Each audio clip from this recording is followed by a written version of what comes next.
Season's greetings and welcome to Make a Difference, the show about how volunteers are making a difference every day right here in Montgomery County. I'm your host, Sandy Smith, and we welcome you here once again via Zoom. It's that most wonderful time of the year. Families are gathering and folks are shopping for presents. However, some children do not have the luxury of receiving holiday gifts. Today, I want to introduce you to a woman who is trying to rectify that problem. Welcome our guest, Tamara Greenspan, Executive Director and Volunteer Coordinator for KINDH, which stands for Kids in Need During Holidays. Welcome to Make a Difference, Tamara. Thank you, Sandy. Thank you very much for having me today. And it is exciting to get started and help bring some holiday joy.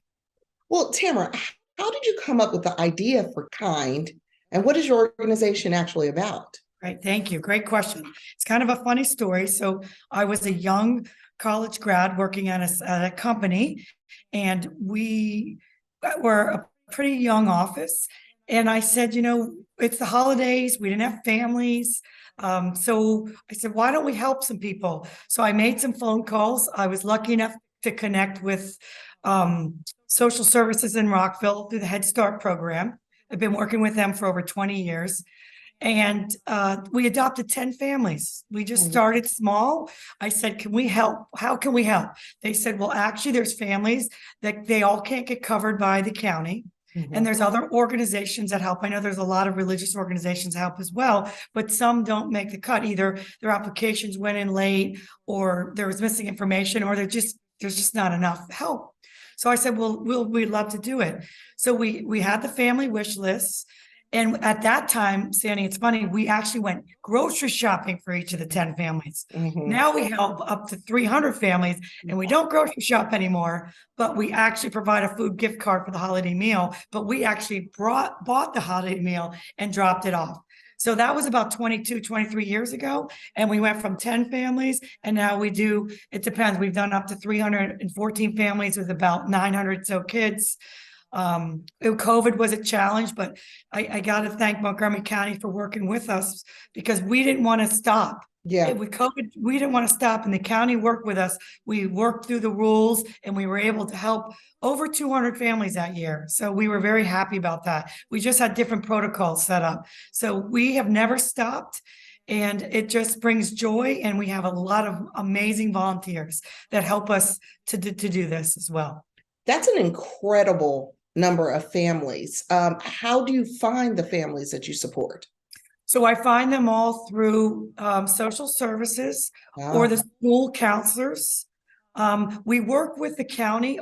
It's basically, we work through the county with either linkages through learning as well, through the counselors and through the Head Start program, because we want to make sure that we don't duplicate anybody, and they have the process to make sure that we're not covering duplicate families, because our goal is to try to cover all the families. Like a counselor just called me last week. They heard about our name from someone, and they said, Tamara, I have a Title I school.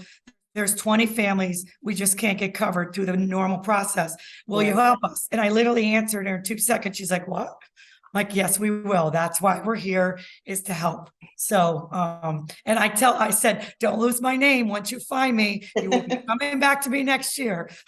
That's how we expand, to be honest. So if you're a family in need, how would you reach out to KINDH? Or would you have to go through either social services or the schools?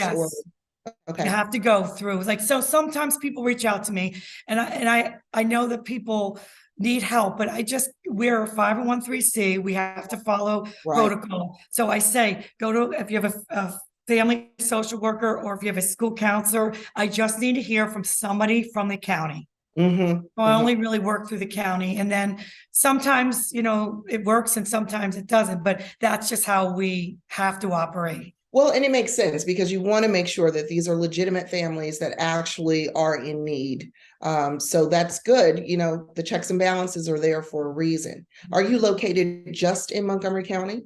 No. Well, Montgomery County, Northern Virginia, we do as well. after when COVID hit, we only could work with Montgomery County because of the COVID rules. Mhm. Listen, it was very difficult. The police department is a huge partner of ours. I can't thank them enough. In the fire department in Montgomery County, they were the only ones that could go into to the social services because they were county workers, and I'd have to stay outside.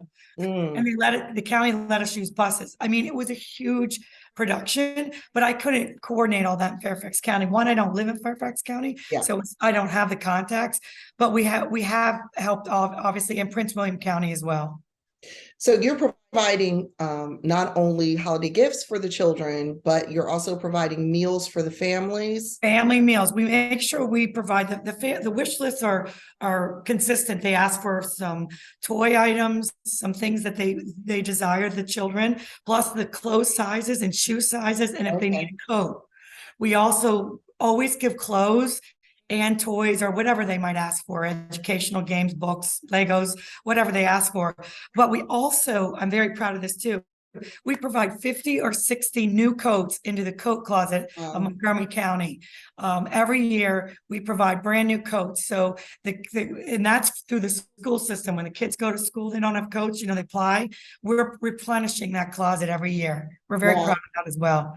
Plus, we probably give about another 50 or 60 coats on our wish list if they ask for that. Do you receive donations from corporations or just in kind from people, just regular people? How do you get the resources? All of the above, actually. So that's a great question. And what's really neat about our organization is we're just working people, helping other people, right? We're not, I have a full-time job, right? I do this at the holidays. We have no overhead.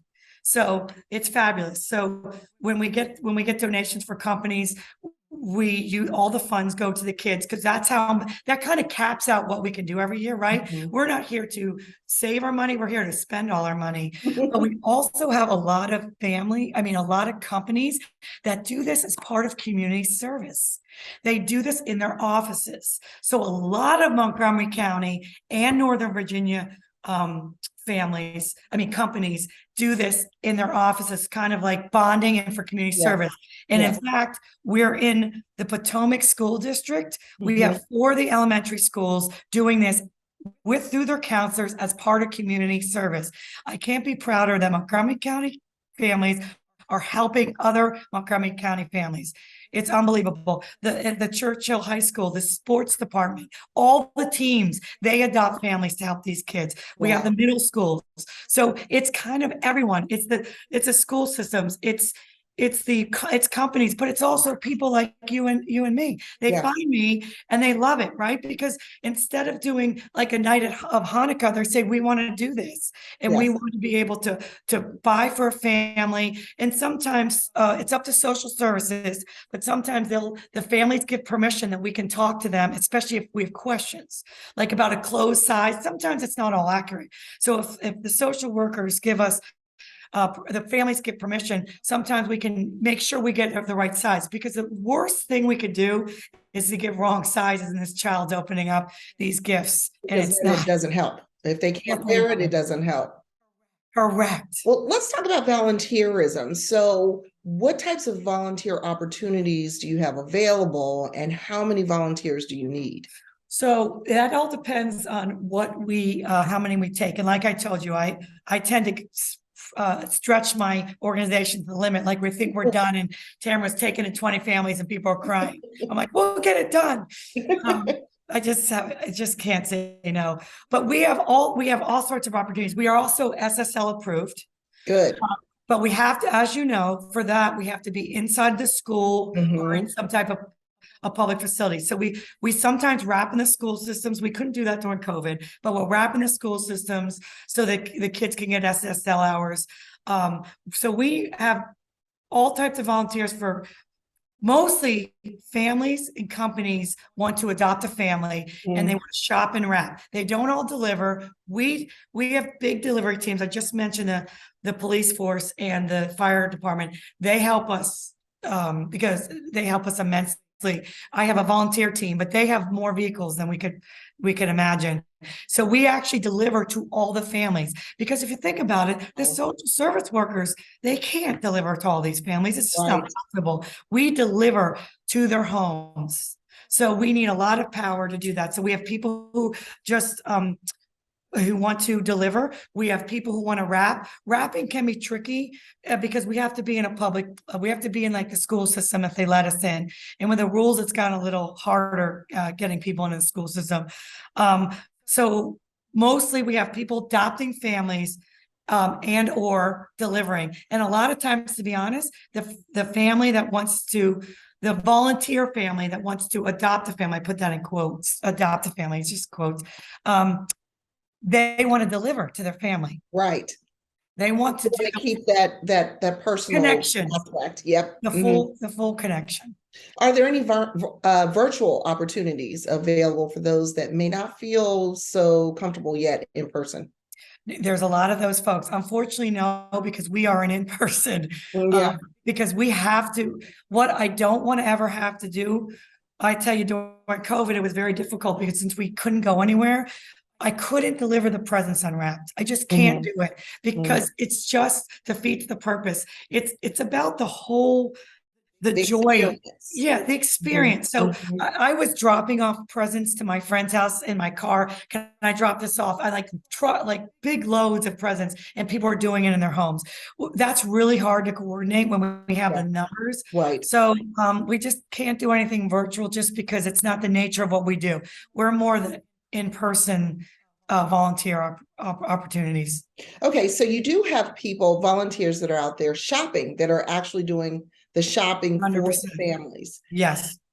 For those volunteers, does KIND provide the money for the shopping, or do the volunteers donate their own money and obviously their time? Yes, the volunteers for that instance. So I have multiple ways to volunteer. So if they're going to shop for the family, they're donating their money. They'll tell me like their budget, and I'll fit in the family to meet their budget. We have instructions. You can donate new toys. We can, since we have to buy a lot of food gift cards. A lot of times people just ship me food gift cards. Okay. People out of state can be involved by shipping even an Amazon gift. I have a whole list of common toys because I look through all the wish lists, like Lego sets, arts and crafts sets, boom, boom, boom. I said, if you want to ship something, send me that, and then we'll match it to the family.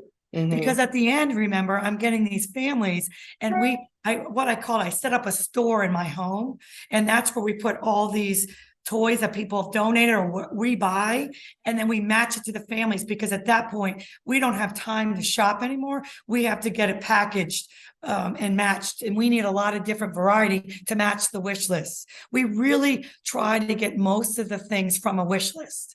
Okay, so how do volunteers get in contact with your organization, either to volunteer or to donate? So there's two places. There's the Montgomery County. We're listed under KIND, and it talks about the SSL hours and kind of summarizes what I'm talking about. And also you can go to our website, www.kindh, there's an H for holidays.org, and that will actually tell you about our organization. You can actually learn how to it tells you how to donate, and it also tells you how to sign up to get more information for volunteering. And I actually man all the emails, so I will send back a response. Wonderful. Wonderful. You're doing great work. Well, it's a big we. I'm one of many who help to help get us, and we deliberate all the same day on December 21st. So that's quite a production. Thank you so much, Tamara. We've been speaking with Tamara Greenspan. Thank you for joining us today, Tamara. I think that you are doing a great job, and it is something that is very necessary. If you're interested in any volunteer opportunities, please go to our website, montgomeryserves.org. I'm your host, Sandy Smith. Thank you for joining us today, and especially during the holiday season, let's be sure to make a difference.